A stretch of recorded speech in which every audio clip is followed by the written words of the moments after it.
கத்திக்கிட்டே கிடக்காதீங்க. எதுக்கு கத்திக்கிட்டே இருக்கா? வரத்துக்குள்ள என்ன அவசரம் உங்களுக்கு? வரைக்குள்ள என்ன அவசரமா? அடிச்சு நொறுக்கி இருக்கியப்பா இன்னைக்கு சமையல். இப்படி இருக்கணும். சிக்கனு மட்டனு 65 இருக்கணும். ஏன்னா என்ன உடம்பு சரியில்லைன்னு சொன்னேன். என்ன இவ்வளோ அட்டகாசமா செஞ்சு வச்சிருக்க மாதிரி இருக்கு. நாங்க 3 பேருமே சாப்பிடல. நீங்க மட்டும் தான் சாப்பிடுறீங்க. உங்களுக்கு மட்டும் தான். ஏன் 3 சாப்பிடல?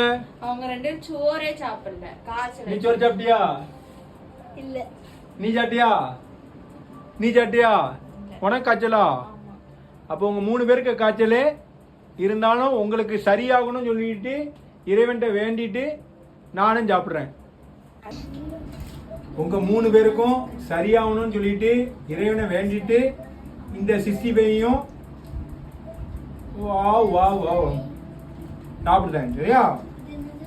இந்த குழம்பையும் சாப்பிடுதேன். உங்க 3 பேருக்கும் சரியாயிரும். ஓகேவா? நீங்க 3 பேரும் ஏதாவது இட்லி ஏதாவது கடையில அவிச்சு சாப்பிடுங்க. கடையில அரைச்சு சாப்பிடணும். வீட்டுல வச்சு சாப்பிடுங்க. சரிங்க, நீங்க சாப்பிடுங்க.